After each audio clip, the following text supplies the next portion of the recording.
Alors attention, c'est pas pour autant qu'il faut pas discuter, débattre des animés qu'on apprécie ou non. Il y a des œuvres moins bonnes que d'autres et inversement, c'est indéniable. Après, il faut savoir reconnaître les défauts d'une œuvre qu'on apprécie et ça s'applique à tout en fait. Il faut pas tomber dans le fanatisme, que ce soit pour une œuvre, une personne, un art. Encore une fois, enfonçage de porte ouverte, mais c'est pas blanc ou noir. Vous avez le droit d'aimer une œuvre, mais de pas forcément apprécier toutes les musiques ou tous les personnages. Comme inversement, t'as le droit de pas apprécier une œuvre dans sa globalité, mais de reconnaître que visuellement, c'est bien foutu, qu'il y a des sujets intéressants à aborder, bref, et etc. quoi, t'as compris.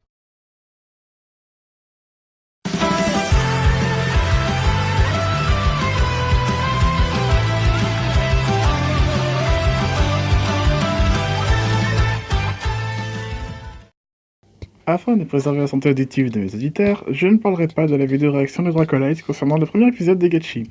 Ceci étant dit, salut à tous, ici les Playmakers. Aujourd'hui on se retrouve pour la revue de l'épisode 3 de Beyblade vs Gachi. Pour ceux qui demandent où regarder les épisodes en VSTFR, ainsi que les revues de l'épisode 2, que j'ai fait en format écrit, le tout est sur Beyblade Espace, le lien est en description.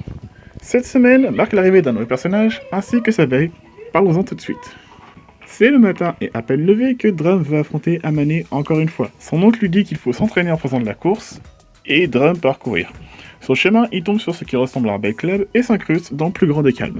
Il fait la rencontre de Fumiya Kindo, qui est le capitaine de ces lieux, le Spark Devils. Ce dernier propose à Drum son test d'initiation.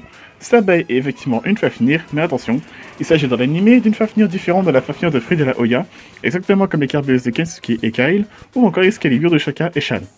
Wizard de Fafnir, Ratchet Rise, scène de type Endurance, en rotation inversée. La base Wizard reprend le gimmick de Drain Fafnir, avec les 3 lames en caoutchouc, légèrement plus épaisses que sur Geass Fafnir, avec des caoutchoucs supplémentaires sur les côtés. A noter que le Gachinko Chip de Fafnir et la base Wizard sont toutes les deux configurées pour être en rotation inversée, et ne sont donc pas compatibles avec les bases et Gachinko Chip des toupies qu'on a jusqu'à maintenant, puisqu'elles sont en rotation droite. Fumiya pose sa baie au sol et propose à Drum de le battre. Évidemment, le spin stiff est son effet, et je tiens à préciser que dans la réalité, vous serez obligé de lancer Fafnir avec un lanceur, sinon le match ne sera pas valide. Après ça, entre guillemets, défaite, Drum est émerveillé devant Fafnir, et pense même à rejoindre le Bay Club.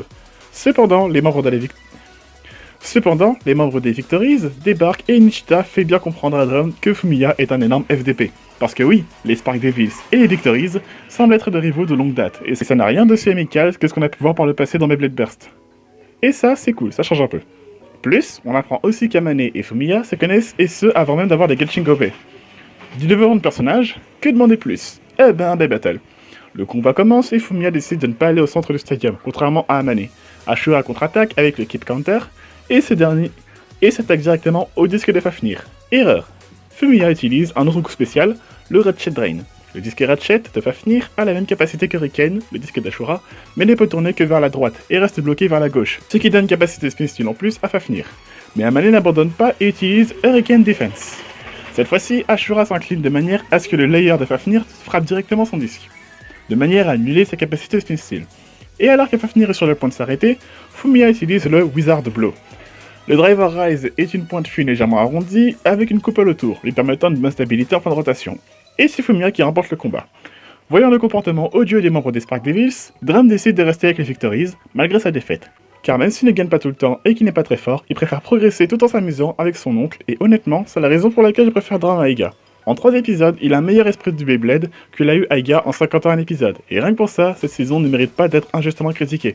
Il y a tout ce qu'il faut en termes d'action et de développement de personnages pour un format de 10 minutes. Et la série fonctionne très bien, même sans les anciens personnages comme Free de la Oya, qui selon moi n'ont plus leur place dans Beyblade Burst. Aussi, contrairement à ce qu'a pu dire Light dans cette étron de 10 minutes, l'utilisation de gimmicks et des coups spéciaux est intelligente et d'une certaine manière réaliste. Certes, c'est légèrement fantaisiste puisque c'est un animé, mais ça permet aux personnages et aux personnes qui regardent l'animé de réfléchir à de nouvelles stratégies, chose que fera Drum dans le prochain épisode. Un épisode très intéressant et très fun à regarder. Pour l'instant, Gachi, à mes yeux, reste un grand oui après 3 épisodes. S'il pouvait garder cet esprit tout au long de la saison sans partir trop loin, ce serait super cool. Un peu comme ce qui se faisait lors de la saison 1. Cette review est à présent terminée. Dites-moi en commentaire vos avis sur cet épisode. C'était Playmaker et je vous dis à la prochaine.